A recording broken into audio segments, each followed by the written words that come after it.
5분 묵상. 그리스도에 집된 우리. 히브리서 3장 6절. 그리스도는 자기 집을 맡은 아들이니 우리가 소망의 확신과 자랑을 끝까지 견고히 잡으면 우리는 그의 집이라. 밤비가 내린다. 도시는 젖어 있고 가로등 불빛이 물 엉덩이에 흔들린다. 집에 돌아왔는데 불이 켜져 있지 않다. 문은 열려 있는데 어디로 가야 할지 모르겠다. 우리는 종종 이런 존재다. 집을 잃어버린 것이 아니라 집 안에서 길을 잃은 존재. 히브리서는 오늘 말한다. 우리는 그의 집이라. 아직 고쳐지지 않았지만, 아직 정리되지 않았지만 이미 거하고 있다고. 불이 켜지지 않은 집, 불이 켜지기를 기다리는 존재. 그 기다림은 결코 무력이나 방관이 아니다. 그것은 이미 집 안에 계신 주인이 스스로 밝히실 것을 신뢰하며 머무는 존재의 기다림이다. 이 시의 묵상은 구원을 상실의 문제가 아니라 방향 상실의 문제로 재정의하고 있습니다. 문제는 밖에 있음이 아니라 안에서 길을 잃은 것입니다. 집에 돌아왔는데 불이 켜져 있지 않다. 이 장면은 배제가 아니라 혼란입니다. 문은 닫혀 있지 않습니다. 집은 사라지지 않았습니다. 문제는 들어오지 못한 것이 아니라 들어와서 어디로 가야 할지 모르는 상태. 즉, 이 묵상은 인간을 하나님 밖에 있는 존재로 그리지 않습니다. 오히려 하나님 안에 있으나 그 임재를 감각하지 못하는 존재로 그립니다.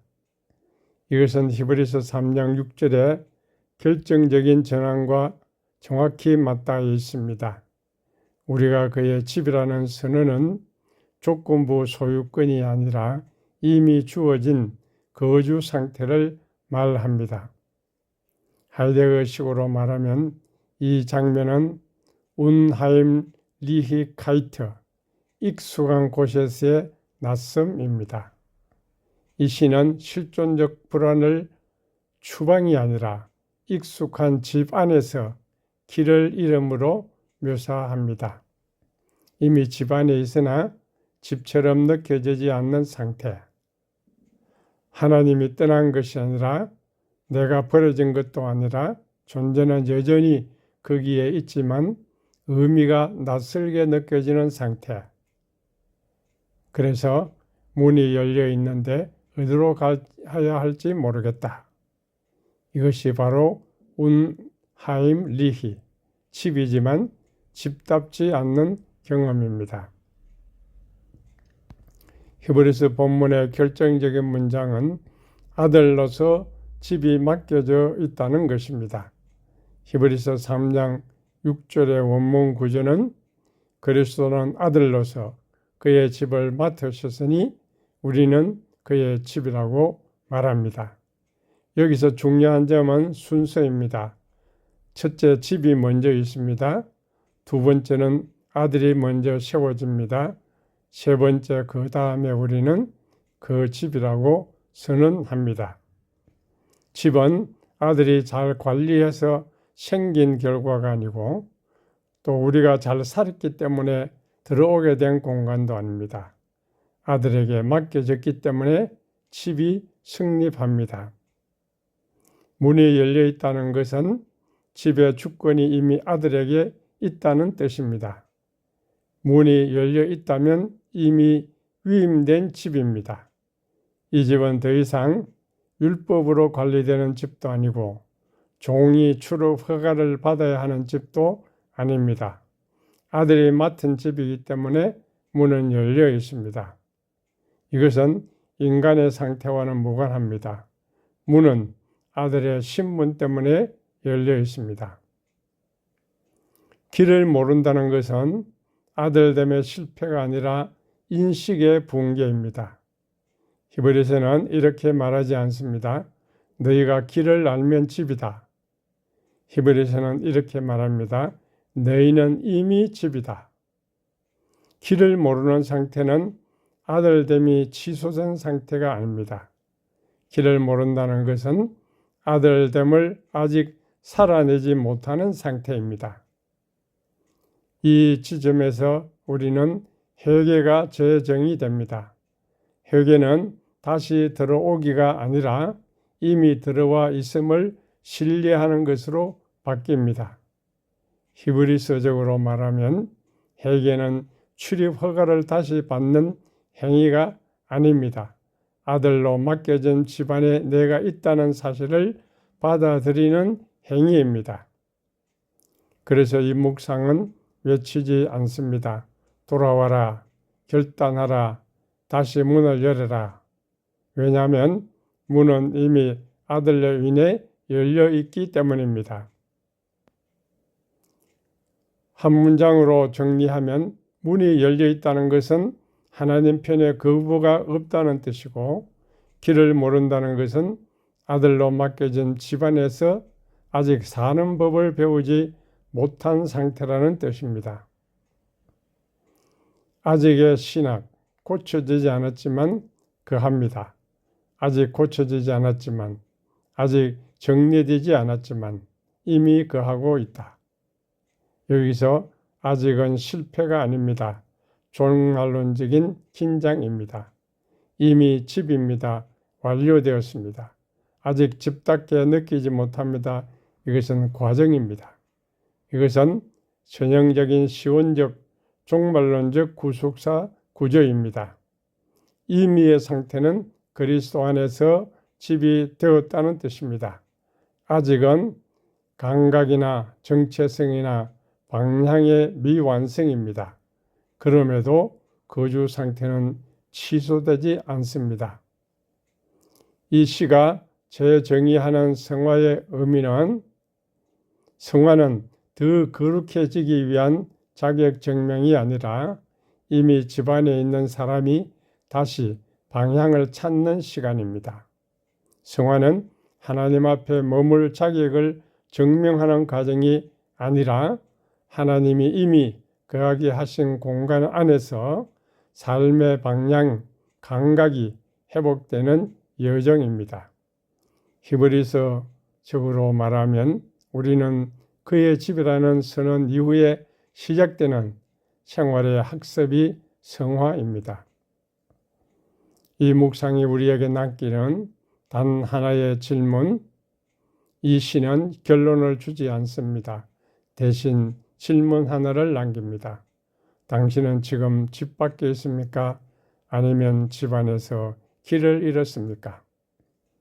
만약 후자라면 해결은 더 멀리 가는 것이 아니라 불을 켜는 것입니다. 그런데 불을 켜는 이는 우리가 아니라 이미 집 안에 계신 분입니다. 구원의 위기는 집에 들어오지 못한 데 있지 않고 이미 그리스도 안에 있으면서 그 임재를 신뢰하지 못한 데 있습니다. 그래서 이 묵상은 해결을 외치지 않고 결단을 요구하지 않고 다만 불이 켜지기를 기다리게 합니다. 그런데 이 불은 무엇입니까? 이 묵상에서 불은 구원이 아닙니다. 불은 성취도 아니고 결단도 아니고 회심 이벤트도 아닙니다. 불은 한 가지입니다. 이미 거하고 계신 분이 의식의 지평이로 드러나는 사건, 즉 불은 하나님이 오시는 사건이 아니라 이미 계신 하나님이 드러나는 순간입니다. 성경적 언어로 말하면 성령의 조명, 에베소 1장 18절은 바울이 말한 눈이 밝아지는 것, 또 히브리서가 말하는 담대함, 이것을 가리킵니다. 성령의 조명이란 무엇입니까? 개혁신학에서 말하는 조명은 새로운 계시를 주는 것이 아닙니다. 하나님이 새로 말씀하는 것이 아니라 이미 주신 말씀과 임재를 보이게 하시는 겁니다. 칼빈의 정의는 이렇습니다. 말씀은 언제나 거기 있었으나 성령이 조명하시지 않으면 우리는 그것을 보지 못합니다. 성령은 존재를 추구하지 않고 인식을 변형합니다. 그래서 불은 성령이 하나님을 데려오는 불꽃이 아니라 이미 계신 하나님을 보이게 하는 빛입니다. 에베소 1장은 너희의 마음의 눈을 밝히사 그의 부르심의 소망이 무엇이며 라고 말합니다. 바울은 소망을 주시옵소서 기도하지 않습니다. 이미 있는 소망을 보게 하소서라고 기도합니다. 하나님이 어떻게 눈을 밝히십니까? 정보를 더 주심이 아닙니다. 능력을 더 주심이 아닙니다. 존재의 위치를 이동시키는 것입니다. 하나님은 우리의 인식 좌표계를 옮기십니다. 그래서 눈이 밝아진다는 것은 새 현실이 생긴 것이 아니라 같은 현실이 다른 지평에서 보이기 시작하는 것입니다. 그리고 히브리서에서는 담대함, 파르레시아입니다. 히브리서 4장 16절 그러므로 우리는 은혜의 보좌 앞에 담대히 나아갈 것이니 또 히브리 10장 19절에도 그러므로 형제들아 우리가 예수의 피를 힘입어 성소에 들어갈 담대함을 얻었나니 여기 담대함, 파로레시아 이것의 원래의 뜻은 숨김없이 말한다, 위축되지 않는다, 쫓겨날 두려움이 없다는 뜻입니다. 핵심은 담대한 용기가 아니라 위치의 확신입니다. 담대함은 성격이 아니라 자기 자리를 아는 상태를 가리킵니다. 파르레시아, 담대하면 쫓겨날 염려 없이 숨지 않고 그대로 서 있을 수 있는 자유를 가리킵니다. 그래서 히브리서에서 파르레시아, 용기를 내려는 도덕적 요구가 아니라 이것은 너는 이미 집안에 있다는 존재적 선언입니다. 담대함이 커져서 우리가 하나님이 드러내는 것이 아닙니다. 하나님이 자신을 드러내실 때에 담대함이 생깁니다. 왜냐하면 하나님이 누구신지가 보일 때 내가 누구인지가 자동으로 정해지기 때문입니다. 히브리서의 논리는 항상 이 순서입니다. 먼저 아들이 누구인가 계시가 주어집니다. 우리는 누구인가 그 다음에 우리의 신분이 정해집니다. 그 다음 결과로 담대함 이것이 생기는 것입니다. 그러므로 이 담대함은 결단의 열매가 아니라 계시의 부산물입니다. 그래서 불이 켜질 때 사람은 더 강해지는 것이 아니라 더 숨지 않게 되는 것입니다. 하이데거 식으로 말하면 불이라는 것은 열림의 자리, 리후퉁입니다. 하나님이 새로 등장하는 존재가 아니고 이미 거기 있지만 이제는 드러나는 존재입니다. 불은 존재의 현존을 인식이 따라잡는 순간입니다. 그러면 왜 우리는 불을 켜지 못합니까? 불은 하나님 편에서 켜지는 빛입니다. 그래서 이 묵상은 해결을 스위치를 켜라고 말하지 않고 결단을 불을 밝히라고 말하지 않습니다. 대신 이렇게 말합니다. 기다리라. 이미 집안에 있기 때문이다. 불이 켜지기를 기다린다는 태도는 무엇입니까? 이 기다림은 수동도 방관도 아닙니다. 이 기다림은 신뢰의 자세입니다. 내가 바깥에 있지 않다는 신뢰, 쫓겨나지 않았다는 신뢰, 줍주인이 이미 안에 계시다는 신뢰. 아우구스티누스의 말로 하면 하나님은 내가 찾기 전에 이미 나를 붙잡고 계셨다. 마리옹식으로 말하면 나는 하나님을 보기 전에 이미 하나님께 보이고 있다. 그래서 이 기다림은 불안을 키우지 않고 통제를 내려놓습니다. 한마디로 말하면 불이 꺼진 상태란 하나님이 안 계신 상태가 아니라 하나님이 계시지만 내가 그 임재를 신뢰하지 못하는 상태입니다. 불이 켜지기를 기다린다는 것은 내가 무엇인가를 증명하거나 결단하기 전에 이미 나를 거처 삼으신 분을 신뢰하며 머무르는 태도입니다. 그래서 이 묵상은 우리에게 이렇게 속삭입니다. 서두르지 마라. 너는 이미 집안에 있다. 불은 주인이 켜신다. 그러므로 머무름은 이렇게 정의할 수 있습니다. 머무름이란 하나님을 데려오려는 노력을 멈추고 이미 계신 하나님 앞에서 자리를 떠나지 않는 신뢰의 지속입니다. 성경적으로 말하면 시편에서는 잠잠히 하나님만 바라라고 말합니다. 아무것도 안 하라는 말이 아닙니다. 도망치지 말라는 것입니다. 히브리서에서는 파르레시아, 담대함, 앞으로 나가라는 것이 아닙니다. 쫓겨날 염려 없이 서 있으라는 것입니다. 누가복음 10장의 마리아의 태도는 아무것도 안 한 것이 아니라 주인의 발치에 머무는 가장 정확한 위치에 있었습니다. 그래서 이 세 본문은 모두 아무것도 하지 말라가 아니라 잘못된 방식으로 하나님 앞에서 움직이지 말라는 하나의 신학적인 선을 공유합니다. 이 셋은 모두 말합니다.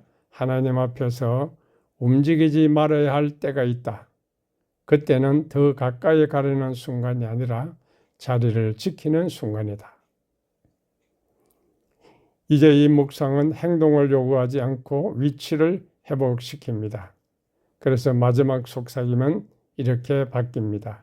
서두르지 마라. 너는 이미 집안에 있다. 불은 주인이 켜신다. 너의 몫은 자리를 떠나지 않는 것이다.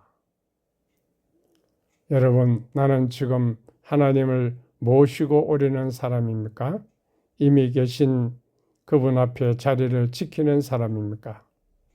불이 꺼졌다고 느꼈던 그 시간에 나는 떠나려 했습니까? 아니면 남아 있으려 했습니까? 지금 내 마음에서 가장 어둡다고 느껴지는 그 방은 혹시 하나님이 가장 오래 머물러 계신 자리가 아닐까요? 오늘 당신에게 주어진 권면은 단순합니다. 고치려 하지 말라. 설명하려 하지 말라. 느낌을 만들어내려 하지 말라. 그저 자리를 떠나지 말라. 집은 증명하는 곳이 아니라 사라지는 곳입니다. 믿음은 불을 켜는 능력이 아니라 어둠 속에서도 문 밖으로 나가지 않는 신뢰입니다. 오늘은 조금 더 나아가려 애쓰지 말고 조금 더 깊이 머무르십시오. 기도하겠습니다. 하나님, 불이 꺼졌다고 당신이 떠난 줄 알았던 저의 오해를 내려놓습니다. 당신은 오시지 않았고 이미 계셨음을 이제야 고백합니다. 증명하려던 손을 풀고 설명하려던 입을 닫고 도망치려던 발걸음을 멈춥니다. 오늘 당신을 느끼게 해달라고 부탁하지 않겠습니다. 다만 당신이 이미 계신 이 자리에서 떠나지 않게 하소서. 불은 제가 켜는 것이 아님을 압니다. 빛은 당신의 목심을 신뢰합니다. 이 집안에 가만히 앉아 숨쉬듯 당신께 맡깁니다. 오늘 우리가 그리스도의 집임을 이해가 아니라 거주로 알게 하소서. 예수 그리스도 이름으로 기도합니다. 아멘.